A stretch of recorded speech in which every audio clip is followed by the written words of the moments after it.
Hello students, last video में हमने हेलोफॉर्म्स में क्लोरोफॉर्म का मेथड्स ऑफ प्रिपरेशन और केमिकल रिएक्शंस देख लिया था। और हमने मेथड्स ऑफ प्रिपरेशन में एक रिएक्शन बोला था, first laboratory preparation of chloroform. तब हमने बोला था कि इसी को आगे चल के क्या बोला गया, हेलोफॉर्म रिएक्शन बोला गया। और हमने ये बोला था कि हम पूरा हेलोफॉर्म रिएक्शन एक नए वीडियो में लेकर आएंगे। तो इस वीडियो में हमें केवल हेलोफॉर्म रिएक्शन ही स्टडी करना है। हेलोफॉर्म रिएक्शन बोलें या हेलोफॉर्म टेस्ट बोलें, क्योंकि प्रैक्टिकल केमिस्ट्री में एज ए टेस्ट यूज़ होता है, इसलिए हेलोफॉर्म रिएक्शन ही हेलोफॉर्म टेस्ट भी है। और रिएक्शन का स्टेटमेंट ये है कि any compound having CH3 C double bond O group, this group is called acetyl group, यही इंपॉर्टेंट ग्रुप है। और the group which can be converted into acetyl group very easily on reaction with halogen and base. ये हो गया इसका reagent, halogen plus base give haloform and salt of acid. तो जब इस टाइप का ग्रुप किसी कंपाउंड में रहेगा और वो कंपाउंड हेलोजन और बेस से रिएक्ट करता है, तब हेलोफॉर्म और क्या बनेगा, एसिड नहीं बनेगा, इंपॉर्टेंट है, सॉल्ट ऑफ एसिड बनेगा। अब इंपॉर्टेंट बात यह है कि एसिटाइल ग्रुप के अलावा और ऐसे कैसे ग्रुप हैं, कौन से ग्रुप हैं जो हेलोफॉर्म रिएक्शन देते हैं। तो ये लिस्ट ही लिख लेते हैं, groups required for haloform reaction, haloform test. तो ये 4 ग्रुप होते हैं जो हेलोफॉर्म रिएक्शन देते हैं। ये एसिटाइल ग्रुप हो गया, ये तो स्टैंडर्ड हो गया। ये वाला ग्रुप देखें जिसमें ये देखो यहाँ पर ये H का होना कंपलसरी है। ये सेकेंडरी अल्कोहल है, मिथाइल कार्बिनॉल बोल सकते हैं, लेकिन इस H का रहना कंपलसरी है। क्यों? क्योंकि जब इस टाइप का कंपाउंड, जब ये वाला ग्रुप ऑक्सीडाइज होगा तभी तो ये एसिटाइल ग्रुप में कन्वर्ट होगा। तो यदि ये वाला ग्रुप ऑक्सीडाइज हो जाता है तो ये आसानी से एसिटाइल ग्रुप में कन्वर्ट हो जाएगा। तो ये वाला ग्रुप रिक्वायर्ड है हेलोफॉर्म रिएक्शन के लिए। थर्ड ग्रुप को देखते हैं, यहाँ पर भी इस H का रहना कंपलसरी है, ये वाला H भूल जाते हैं ध्यान से। अब ये वाला ग्रुप कैसे कन्वर्ट होगा, तो रिएक्शन का जो रिएजेंट है वो रिएजेंट इस हेलोजन को सब्स्टिट्यूट करता है किसमें, OH ग्रुप पे। तो यहाँ पर हेलोजन की जगह OH आ गया। इसके बाद जब ये ग्रुप ऑक्सीडाइज होगा तो ये आसानी से किस में कन्वर्ट हो जाएगा, एसिटाइल ग्रुप में कन्वर्ट हो जाएगा, आसानी से कन्वर्ट हो जाता है। इसका मतलब ये वाला ग्रुप यदि कंपाउंड में रहेगा तब भी ये हेलोफॉर्म रिएक्शन या हेलोफॉर्म टेस्ट देता है। लास्ट ग्रुप के बारे में बात करें, लास्ट ग्रुप में जब रिएजेंट इस हेलोजन को सब्स्टिट्यूट करेगा OH ग्रुप से, और यदि यहाँ पर हेलोजन की जगह पर OH आ गए तो देखो ये क्या बन गया, 1,1 डाइऑल बन गया। 1,1 डाइऑल हमने स्टडी किया, ये अनस्टेबल है, और इसमें से यदि वाटर मॉलिक्यूल निकल जाएगा तो यहाँ पर जो बनेगा वो क्या बनेगा, एसिटाइल ग्रुप बनेगा। ठीक है, तो यदि इनके इस क्वेश्चन आता है कि कौन सा कंपाउंड हेलोफॉर्म रिएक्शन देता है या हेलोफॉर्म टेस्ट देता है, तो हमें इन 4 ग्रुप में से कोई एक ग्रुप सर्च करना पड़ेगा। और यदि इन 4 में से कोई भी एक ग्रुप रहा तो हमें बोलना पड़ेगा कि compound can give haloform reaction और हेलोफॉर्म टेस्ट।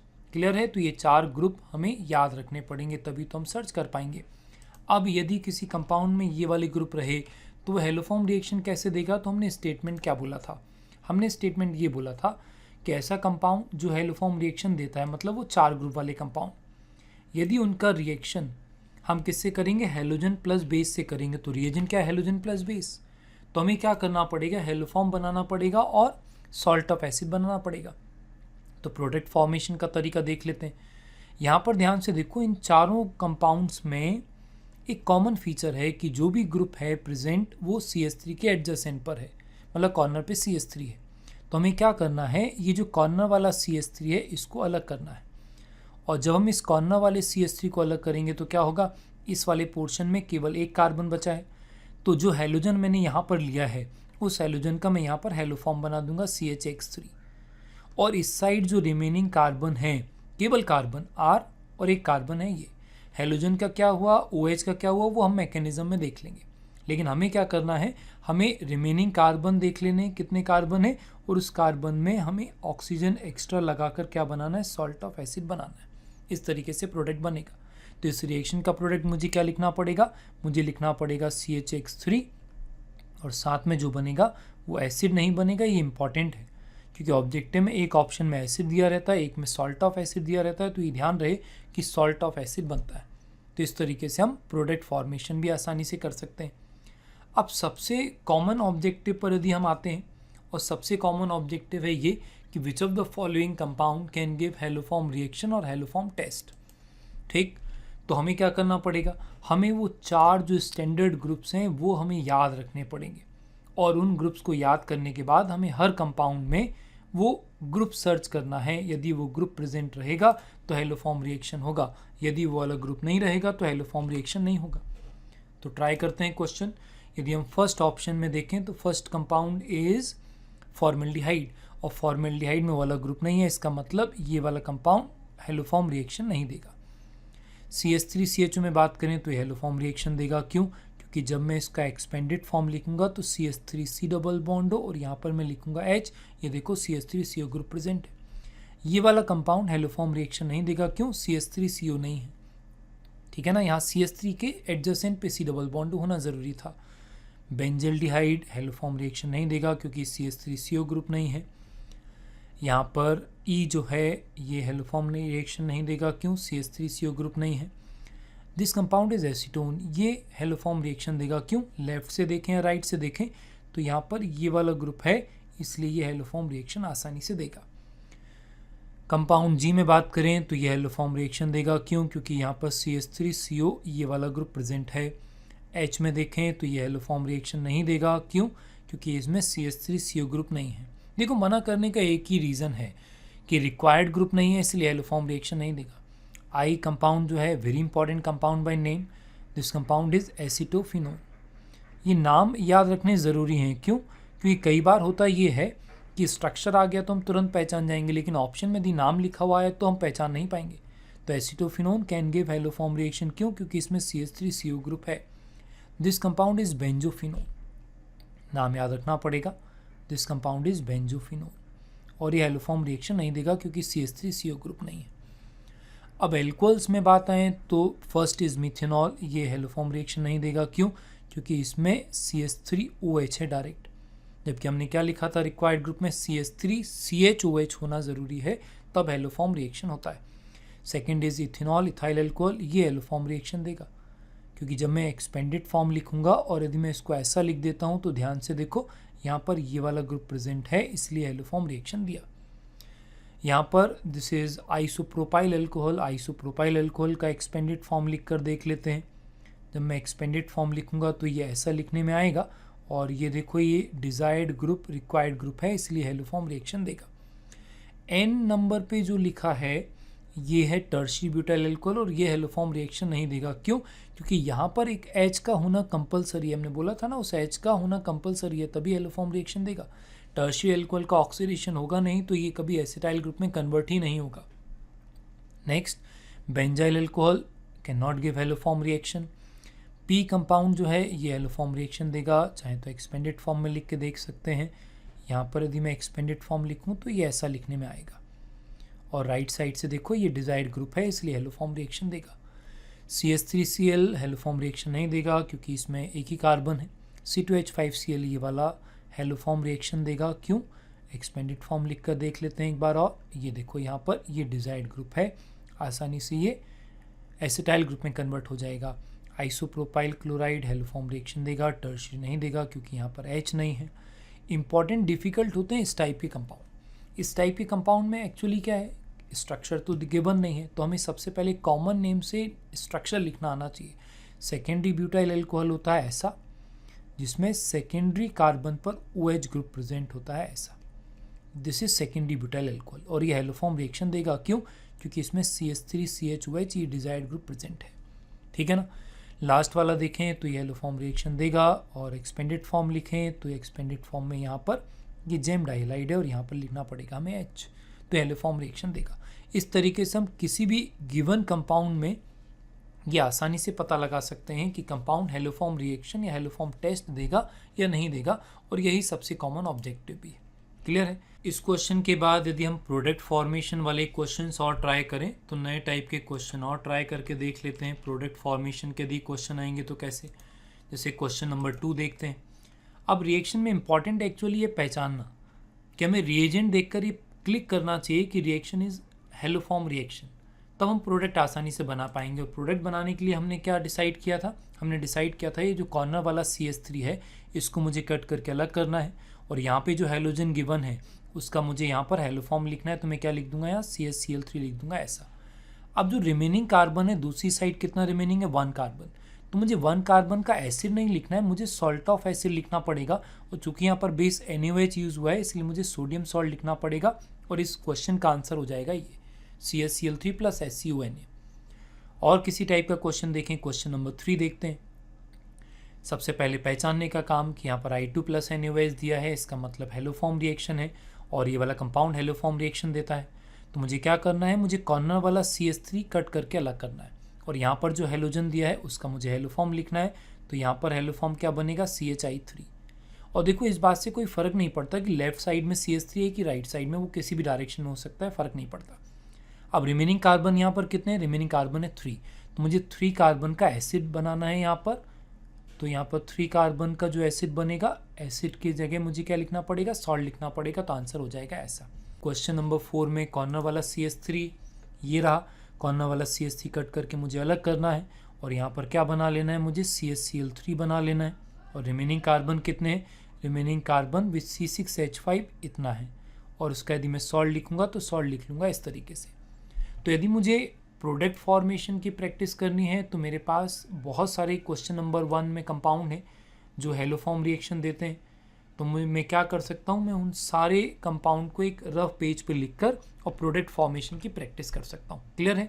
तो ये बेसिक लेवल है ऑब्जेक्टिव का कि कौन सा कंपाउंड हेलोफॉर्म रिएक्शन देगा और यदि कंपाउंड हेलोफॉर्म रिएक्शन देता है तो प्रोडक्ट कैसे बनाएगा। अब यदि हम मैकेनिज्म बेस्ड रिएक्शन को स्टडी करें तो हम मैकेनिज्म पर आते हैं और मैकेनिज्म हम सिंपल से एग्जाम्पल पर लिखते हैं। और हमने लिया है CH3CHO एसिटाल्डिहाइड, इसका प्रोडक्ट मुझे पहले से मालूम है कि इसका प्रोडक्ट बनेगा CHCl3 और HCONa बनेगा। अब यदि अपन मैकेनिज्म बेस्ड बात करें तो सबसे पहले स्ट्रक्चर एनालिसिस देखते हैं। हम GOC से ये बोल रहे हैं कि C डबल बॉन्ड हो, ये वाला जो ग्रुप है ये है इलेक्ट्रॉन विड्रॉइंग ग्रुप। और इलेक्ट्रॉन विड्रॉइंग ग्रुप का ये जो अल्फा कार्बन है उस पर प्रेजेंट ये जो अल्फा H है, हमने हमेशा ये बोला है alpha H of any electron withdrawing group is always acidic in nature. Due to -I effect हम एक्सप्लेन कर सकते हैं। हम इसका कॉन्जुगेट बेस बनाकर रेजोनेंस से उसकी स्टेबिलिटी के बेसिस पर इसको एक्सप्लेन कर सकते हैं कि ये एसिडिक है। अब यदि हमने यहाँ पर कोई बेस यूज़ किया तो बेस को मैं कैसे रिप्रेजेंट करूँ, जैसे मैंने एक एग्जाम्पल लिया NaOH, तो इसका अटैकिंग पार्ट क्या रहेगा, OH-। ये बेस क्या करेगा, बेस इस एसिडिक H को यहाँ से एब्स्ट्रैक्ट करेगा और यदि एब्स्ट्रैक्ट किया तो H2 निकल जाना है। और यदि एसिडिक H को यहाँ से एब्स्ट्रैक्ट करूँगा तो कॉन्जुगेट बेस बनेगा। इसका मतलब मुझे यहाँ पर क्या लिखना पड़ेगा, CH2- लिखना पड़ेगा ये। ठीक है ना। अब ये जो CH2- बन गया है ये हेलोजन से रिएक्ट करेगा, Cl2 को मैं यहाँ लिखूँ। और ये हमने एल्केन वाले टॉपिक से बोला है कि जब भी Cl2 मॉलिक्यूल या हेलोजन मॉलिक्यूल किसी इलेक्ट्रॉन रिच सिस्टम के नज़दीक आता है तो due to repulsion of electron densities यहाँ पर डेवलप होता है डेल्टा प्लस और डेल्टा माइनस। और ये जो माइनस है ये क्या करेगा, डेल्टा प्लस पर अटैक करेगा और यहाँ से हेलोजन को हटा देगा। इसका मतलब क्या हुआ, यहाँ पर अल्फा पोजीशन पर हेलोजन इंट्रोड्यूस हो जाएगा। क्लियर है। अब यहाँ पर लिखने के 2 तरीके मिलते हैं। मैं इसको ऐसा भी लिख सकता हूँ कि यदि मैं इसमें इस पॉइंट पर आने के बाद रेजोनेंस लिख देता हूँ तो रेजोनेंस लिखने के कारण ऑक्सीजन पे नेगेटिव चार्ज आ जाएगा और यहाँ पर डबल बॉन्ड डेवलप हो जाएगा ऐसा। इनॉल फॉर्म बनाने के बाद डबल बॉन्ड डेवलप होने के बाद मैं Cl2 का रिएक्शन यहाँ पर लिख सकता हूँ। डेल्टा प्लस डेल्टा माइनस अभी भी डेवलप होगा जैसे एल्कीन में लिखा था। फिर ये डबल बॉन्ड यहाँ पर अटैक करेगा और यहाँ से इस हेलोजन को हटाना पड़ेगा, लेकिन अल्टीमेटली बनेगा यही स्ट्रक्चर। ठीक है ना। अब यदि हम ओवरऑल ऑब्जर्वेशन देखें तो हमने क्या किया, देखो हमने फर्स्ट रिएक्शन किससे किया, हमने फर्स्ट रिएक्शन लिखा किससे, बेस से लिखा फर्स्ट रिएक्शन। ठीक है ना। और सेकेंड रिएक्शन हमने किससे लिखा, हेलोजन से लिखा। तो इस कॉम्बिनेशन ने क्या किया, तो यही सबसे इंपॉर्टेंट ऑब्जर्वेशन है मैकेनिज्म में कि यदि मैं ये कॉम्बिनेशन लेता हूँ तो ये क्या करेगा, ये अल्फा हेलोजनेशन करता है। अल्फा हेलोजनेशन का मतलब अल्फा पोजीशन पर जो H है उसको हटा दूंगा और हेलोजन में लगा दूंगा। अब मैं आगे का मैकेनिज्म डायरेक्ट लिखूंगा। मैकेनिज्म में कहाँ से स्टार्ट करता हूँ, इस पॉइंट से स्टार्ट करता हूँ। जब फर्स्ट टाइम अल्फा हेलोजनेशन हुआ तब मैं फिर से क्या करूँगा, मैं यही कॉम्बिनेशन लूँगा। मुझे NaOH का रिएक्शन कराना है और फिर उसके बाद Cl2 का रिएक्शन कराना है। और ये रिएक्शन मैं कितनी बार और कराऊंगा, कितने अल्फा H और बाकी हैं, भी 2 अल्फा H और बाकी हैं, तो मैंने 2 बार ये रिएक्शन कराया। तो क्या होगा, 2 बार और H की जगह पर क्या आ जाएगा, Cl आ जाएगा। मतलब यहाँ पर टोटल कितने Cl हो जाएंगे, टोटल Cl हो जाएंगे 3। ठीक है ना। Very important compound by name, this compound is chloral. और क्लोरल फॉर्मेशन तक ये कहलाता है क्या, स्टेप 1 ऑफ हैलोफॉर्म रिएक्शन। तो ये कहलाता है स्टेप 1 कहाँ तक, क्लोरल फॉर्मेशन तक। ठीक है ना। ये एक्सप्लेन कर रहा था इसलिए मैंने इतना लिखा। यदि मैं आज की बात में तुम्हें कभी समझाऊंगा हैलोफॉर्म रिएक्शन तो मैं ऐसे समझाऊंगा। स्टेप 1 में डायरेक्ट लिखूंगा कि मैंने Cl2 + NaOH लिया और इसका रिएक्शन मैंने 3 टाइम्स कराया, और 3 टाइम्स कराने के बाद मैं डायरेक्ट यहाँ पर क्या लिख दूंगा, मैं डायरेक्ट लिख दूंगा क्लोरल। हम इस तरीके से स्टडी करेंगे। ठीक है ना। और यदि मैकेनिज्म बेस्ड बातें मैं करूँ तो ये इंपॉर्टेंट है, याद रखने लायक बात है कि इन सारे स्टेप्स में ये जो फर्स्ट स्टेप होता है ये होता है रेट डिटरमाइनिंग स्टेप। मतलब फर्स्ट टाइम जब बेस एसिडिक एच को एब्स्ट्रैक्ट करता है वो होता है slowest step, rate determining step. तो ये ध्यान रखेंगे, इस पे बेस्ड क्वेश्चन भी हमें आगे करने पड़ेंगे। अब स्टेप 2 में क्या होगा, स्टेप 2 लिखते हैं। एक बार क्लोरल बन गया और यदि आपने यहाँ पर क्या यूज़ किया, बेस यूज़ किया। बेस मतलब आपने क्या लिखा, एग्जाम्पल मैंने OH लिया है तो मैंने OH- लिख दिया। अब यहाँ पर अल्फा H तो नहीं है, तब यहाँ पर एसिड बेस रिएक्शन तो नहीं होगा। तो ये जो CCl3 है ये है लीविंग ग्रुप। हम इसको लीविंग ग्रुप बोल सकते हैं क्योंकि इलेक्ट्रॉन विड्रॉइंग ग्रुप है, इसका -I इफेक्ट है, और भी बहुत सारे तरीके से हमने पहचाना सीखा था एलिमिनेशन में। तो यहाँ पर जो मैकेनिज्म होगा वो होगा क्या, एसाइल सब्स्टिट्यूशन। एसाइल सब्स्टिट्यूशन होगा, और यदि एसाइल सब्स्टिट्यूशन हुआ तो मैं लीविंग ग्रुप की जगह पर क्या लगा दूंगा, न्यूक्लियोफाइल, और यहाँ पर मैंने OH और लीविंग ग्रुप क्या निकल गया, CCl3- निकल गया ये। अब इम्पॉर्टेंट स्टेप यही है, सबसे इम्पॉर्टेंट यही बात है कि हम प्रोडक्ट में कभी भी स्ट्रॉन्गर एसिड नहीं बना सकते। और ये जो प्रोडक्ट बना है ध्यान से देखो, ये एसिड बना है और कोई भी एनाइन होता तो बेस है। तो हमेशा यहाँ पर क्या हो जाएगा, यहाँ पर एसिड बेस रिएक्शन हो जाएगा, और एसिड बेस रिएक्शन का मतलब प्रोटॉन ट्रांसफ़र। प्रोटॉन ट्रांसफ़र मतलब H यहाँ पर आ जाएगा, तो यहाँ पर जो प्रोडक्ट बनेगा CH-Cl3 बनेगा, और यहाँ सर H गया, इसलिए यहाँ पर क्या बनाना पड़ेगा, मुझे सॉल्ट बनाना पड़ेगा। इस तरीके से मैकेनिज्म लिखा जाता है। अब यदि मैं हैलोफॉर्म रिएक्शन को वापस से रिकॉल करूँ तो मैकेनिज्म में हमने क्या किया, फर्स्ट स्टेप में बेस और हेलोजन का रिएक्शन मैंने 3 टाइम्स कराया। मतलब मैंने 3 टाइम्स अल्फा हेलोजनेशन किया, तो अल्फा पोजीशन पे जो 3 हाइड्रोजन थे उसकी जगह पे 3 क्या आ गए, हेलोजन आ गए। ये स्टेप 1 था, क्लोरल टाइप कंपाउंड बना। स्टेप 2 में हमने क्या किया, जो CCl3 बना था वहाँ पर पहले हमने सब्स्टिट्यूशन किया, फिर हमने एसिड बेस रिएक्शन किया, तब जाकर फाइनल प्रोडक्ट बना क्या, haloform plus salt of acid बना। ये तो हो गया मैकेनिज्म। अब मैकेनिज्म बेस्ड यदि हम बात करें, वैसे हमारे एग्जाम्स में मैकेनिज्म बेस्ड क्वेश्चन आते नहीं, फिर भी जो पॉसिबल क्वेश्चंस होते हैं वो ऐसे। यदि मैं मैकेनिज्म बेस्ड बात करूं, जैसे मैंने क्वेश्चन नंबर 5 लिखा। क्वेश्चन नंबर 5 में क्वेश्चन क्या है, एसिटाल्डिहाइड लिया हुआ है मैंने, और Cl2NaOH यहाँ पर जो रेट है वो रिएक्शन रेट है R1, Br2 + NaOH R2 यहाँ का रिएक्शन रेट है, I2 + NaOH रिएक्शन रेट क्या है यहाँ पर R3।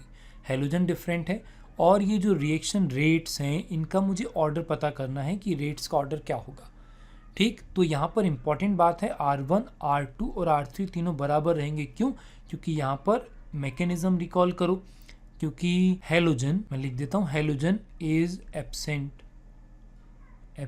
इन RDS में हेलोजन था ही नहीं। अब यदि मैं मैकेनिज्म वापस से दिखाऊं तो यहाँ पर ध्यान से देखो, हमने RDS कहाँ पे लिखा हुआ है, मैकेनिज्म में देखो RDS ये वाला है, और इसमें हेलोजन ने पार्टिसिपेट ही नहीं किया। इसका मतलब हेलोजन डिफरेंट लेने पर इस रिएक्शन का रेट अफेक्ट नहीं होगा, क्योंकि RDS में रेट को अफेक्ट करने वाले स्टेप में हेलोजन प्रेजेंट है ही नहीं, इसलिए R1, R2 और R3 बराबर रहेगा। तो एक बार सोचकर देखें, रेट किस पर डिपेंड करेगा, रेट डिपेंड करेगा बेस पर, रेट डिपेंड करेगा सबस्ट्रेट पर, तो ये इंपॉर्टेंट है। ठीक है ना। और रिएक्शन बेस्ड यदि बात करें तो हमने क्वेश्चन नंबर 6 लिखा, और क्वेश्चन नंबर 6 में यहाँ पर हमने एसिटाल्डिहाइड Cl2NaOH का रिएक्शन करा के हेलोफॉर्म लिख दिया, और हमें यहाँ पर x और y का वैल्यू देखना है, और x y का वैल्यू यहाँ पर रिएक्शन बैलेंस्ड रिएक्शन तो है नहीं, इसलिए हम डायरेक्ट तो पता नहीं कर पाते। तो ये मैकेनिज्म बेस्ड है, यदि हमें मैकेनिज्म पूरा आता होगा तो हम आसानी से लिख सकते हैं। तो स्टेप 1 में क्या हुआ था, स्टेप 1 में 3 NaOH, स्टेप 1 में यदि मैं लिख कर बताऊँ तो स्टेप 1 में Cl2 कितना लिया था, 3 Cl2, और 3 NaOH आपने लिया था, 3 टाइम्स ये रिएक्शन कराया था, 3 टाइम अल्फा हेलोजनेशन हुआ था। फिर स्टेप 2 में क्या हुआ था, स्टेप 2 में आपने एसाइल सब्स्टिट्यूशन किया था, मतलब 1 NaOH लिया था। इसका मतलब टोटल हेलोजन कितना यूज़ हुआ आपने 3, और NaOH कितना यूज़ किया है 4। इसका मतलब x का वैल्यू हो जाएगा 3 और y का वैल्यू हो जाएगा 4। लेकिन मैं आसानी से कब लिख पाया, जब मुझे मैकेनिज्म याद था तब। और मैकेनिज्म बेस्ड क्वेश्चन देखें, क्वेश्चन नंबर 7 यदि देखें तो क्वेश्चन नंबर 7 थोड़ा डिफरेंट है। हमने मैकेनिज्म कहाँ से लिखा था, हमने मैकेनिज्म लिखा था एसिटाल्डिहाइड से लिखा था, मतलब एसिटाइल ग्रुप से ही हमने लिखा था। अब यहाँ पर एसिटाइल ग्रुप तो नहीं है, एक स्टेप पहले से है, एल्कोहल है। और हमने क्या बोला था कि पहले एल्कोहल ऑक्सीडाइज होने के बाद किस में कन्वर्ट होगा, कार्बोनाइल में कन्वर्ट होगा, एसिटाइल ग्रुप में कन्वर्ट होगा, उसके बाद ये एलोफॉर्म रिएक्शन होगा। इसका मतलब ये हुआ कि यदि मैं यहाँ पर रिएक्शन लिखूँ तो एक्चुअली CH3 CH2OH यहाँ पर पहले तो ऑक्सीडाइज होगा और किस में कन्वर्ट होगा, CH3 CHO में कन्वर्ट होगा यहाँ पर। इसके बाद मुझे मालूम है, ये मैंने अभी लिखा कि यहाँ पर मुझे 4 NaOH और कितना 3 Cl2 लगेगा, तब जाकर यहाँ पर जो है प्रोडक्ट बन जाएगा CHCl3 और HCONA बन जाएगा। लेकिन इस क्वेश्चन का आंसर मुझे तब मालूम चलेगा जब मैं यहाँ पर पता करूँ कि कितना Cl2 और कितना NaOH लगेगा।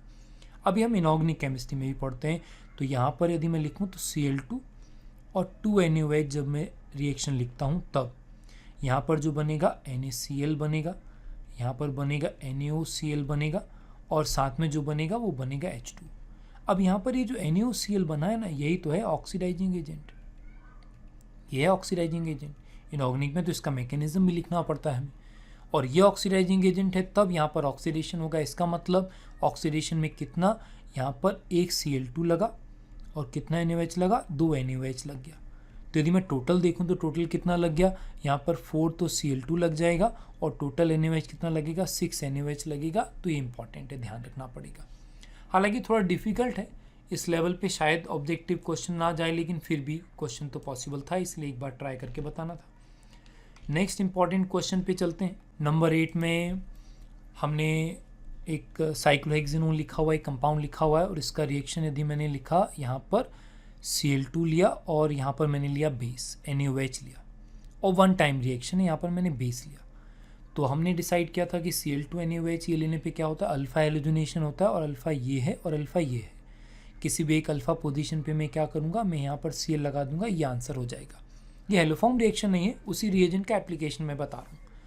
अब इम्पॉर्टेंट ये है कि यदि मैंने यहाँ पर Cl2 लिया और यहाँ पर यदि मैंने लिया यहाँ पर कोई एसिड, तब आंसर में ध्यान से देखें तो आंसर में लिख रहा हूँ Cl, तो ये तो बड़ा इंपॉर्टेंट हो गया। इंपॉर्टेंट सिमिलर ऑब्जर्वेशन है। यदि मैं ऑब्जर्वेशन लिखूँ तो ऑब्जर्वेशन ये है कि यदि मैंने यहाँ पर हेलोजन लिया और साथ में लिया बेस, या मैंने यहाँ पर हेलोजन लिया और साथ में क्या लिया, मैंने यहाँ पर लिया एसिड, दोनों ही केसेस में मुझे क्या करना पड़ेगा, अल्फा हेलोजनेशन करना पड़ेगा। अल्फा हेलोजनेशन होता है दोनों में, तो ये याद रखेंगे, इंपॉर्टेंट है। क्लियर है ना। अब रही बात इसके एक्सप्लेनेशन की, तो एक्सप्लेनेशन पर देख लेते हैं। देखो, जब हमने टॉटोमेरिज्म स्टडी किया था आइसोमेरिज्म में, तो हमने ये बोला था कि tautomerism can be catalysed by both acid and base. ठीक है ना, मतलब कार्बोनाइल कंपाउंड इनॉल में कन्वर्ट हो जाता है एसिड की प्रेजेंस में भी और बेस की प्रेजेंस में भी। इसका मतलब ये हुआ कि यहाँ पर मैं बेस यूज़ करूँ या यहाँ पर मैं क्या यूज़ करूँ, एसिड यूज़ करूँ। यहाँ पर मुझे क्या लिखना है, टॉटोमेरिज्म लिखना है, टॉटोमराइज हो जाएगा। तो टॉटोमेरिज्म यदि मैं लिखूँगा तो मैं क्या करता था, यहाँ पर 1 2 3 लिखते थे और 3 का H में 1 पर ले जाता था और 2 3 के बीच में डबल बॉन्ड लगाता था, तो इनॉल फॉर्म बनता था ऐसे, राइट। अब ये इनॉल फॉर्म बन गया, तो बेस यूज़ किया हो चाहे एसिड यूज़ किया हो, उससे तो फ़र्क ही नहीं पड़ता। अब यहाँ पर आपने जो हेलोजन ले रखा है, जैसे Cl2 लिया था मैंने, तो मैकेनिज्म में हमने बोला था डबल बॉन्ड से कैसे रिएक्ट करेगा, रिपल्शन के कारण यहाँ डेल्टा प्लस डेल्टा माइनस आएगा, मल्टीपल बॉन्ड अटैक करेगा और यहाँ से हेलोजन को हटा देगा। और यदि इन केस ऐसा करता है तो रिएक्शन में क्या होगा, यहाँ पर है OH, यहाँ पर ऐसा लिख देता हूँ, यहाँ पर आएगा पॉजिटिव चार्ज और यहाँ पर लग गया Cl। ठीक है ना। अब ये ऑक्सीजन क्या करेगा, ऑक्सीजन यहाँ से H+ को एक्सपेल करके यहाँ पे डबल बॉन्ड बना देगा, और जो प्रोडक्ट फॉर्मेशन होगा वो कैसा बनेगा, प्रोडक्ट फॉर्मेशन होगा ऐसा। इसका मतलब कि हैलोजन के साथ हम एसिड लें चाहे बेस लें, दोनों ही केस में हमें क्या करना पड़ता है, अल्फा हैलोजनेशन करना पड़ता है। तो ये इंपॉर्टेंट एप्लीकेशन है रिएजेंट का, तो हमें ध्यान रखना पड़ेगा। ठीक है, अब हम रिएक्शन के इंपॉर्टेंट पॉइंट्स पर आते हैं। और इंपॉर्टेंट पॉइंट्स में यदि हम बात करें तो फर्स्ट इंपॉर्टेंट पॉइंट हमने लिखा है, the haloform reaction is often used as a test for methyl carbinols and methyl ketones. इनके अलावा भी हमने बहुत सारे कंपाउंड लिखे हैं, हेलोजन कंटेनिंग कंपाउंड, जो हेलोफॉर्म रिएक्शन देते हैं। ठीक है ना, तो ये ध्यान रखना। नॉर्मली जो यूज़ होता है वो कार्बिनॉल्स में यूज़ होता है। कार्बिनॉल्स का मतलब है इस टाइप का कंपाउंड, ये मिथाइल कार्बिनॉल है। अब इस पॉइंट पर एक और इम्पॉर्टेंट स्टेटमेंट बनता है कि क्या सारे secondary alcohol can give haloform reaction, तो रॉन्ग। केवल जो मिथाइल कार्बिनॉल वाले सेकेंडरी अल्कोहल हैं वो कैन गिव हैलोफॉर्म रिएक्शन। ठीक है ना, और किस टाइप के सेकेंडरी अल्कोहल हैलोफॉर्म रिएक्शन नहीं देंगे, सेकेंडरी अल्कोहल कई टाइप का हो सकता है, जैसे मैंने ये लिखा। अब यदि मैं आर और आर डैश की जगह CH3 ना लिखूं तो ये हैलोफॉर्म रिएक्शन नहीं दे सकता। मिथाइल ग्रुप का होना ज़रूरी है, तभी हैलोफॉर्म रिएक्शन होगा, ये ध्यान रखना। सेकेंड लाइन में जो लिखा हुआ है इंपॉर्टेंट है, among aldehyde only acetaldehyde can give haloform test. क्यों? क्योंकि इसके अलावा एसिटाल्डिहाइड के अलावा और कोई यदि एल्डिहाइड लिखूंगा तो कैसा दिखेगा, RCH2CHO दिखेगा, और ये हैलोफॉर्म रिएक्शन नहीं दे सकता क्योंकि यहाँ CH3 नहीं रहेगा। अल्फा पोजीशन पर 3 H का होना ज़रूरी है, तभी तो हैलोफॉर्म रिएक्शन होगा। सेकेंड इंपॉर्टेंट पॉइंट पर चलते हैं, reaction is very difficult for F2। हम फ्लोरोफॉर्म नहीं बना सकते हैलोफॉर्म रिएक्शन से, F2 यूज़ नहीं करते। But ketones of the form CR double bond और CF3 गिव फ्लोरोफॉर्म रिएक्शन। यदि इस टाइप का कीटोन हम लेते हैं RC डबल बॉन्ड और CF3, जो हमने सेकेंड स्टेप में इस टाइप का स्ट्रक्चर यूज़ किया था, इससे हम फ्लोरोफॉर्म बना सकते हैं। और इस टाइप का कीटोन यदि लेते हैं तब जो रिएक्शन का रेट होता है, रिएक्टिविटी होता है, वो सबसे ज़्यादा होता है ब्रोमीन के केस में, फिर क्लोरीन के केस में और फ्लोरीन के केस में। मतलब यहाँ Br3 रहेगा तो रेट सबसे ज़्यादा रहेगा, F3 है तो यहाँ पर रेट सबसे कम है, इसलिए फ्लोरोफॉर्म इन मेथड से बनाते नहीं। थर्ड देखें, acidic acid, acetyl chloride, acetamide etcetera can not give haloform test with CH3 double bond group. ये बड़ा इंपॉर्टेंट है, प्रिकॉशन है, यदि हम ध्यान नहीं रखेंगे तो गलत हो जाएगा। देखो हमने तुम्हें क्या बोला, हमने स्टार्टिंग में ये बोला था any compound having CH3 double bond और group can give haloform reaction, बोला था ना ये। तो फिर यहाँ पर पहली बात तो इसका आंसर लिख दूँ, लिखा है can not give haloform reaction, can not give haloform reaction. अब रीज़न देखें तो रीज़न ये है, ये हमने टॉटोमेरिज्म में ही बोला था, ये वाला कंपाउंड टॉटोमेरिज्म भी शो नहीं करता, और रीज़न ये था कि ये वाला जो H है ना, ये वाला H है मोर एसिडिक। और किसके कंपैरिजन में मोर एसिडिक, इस वाले H के कंपैरिजन में, तो इसको मैं क्या लिख देता हूँ, लेस एसिडिक।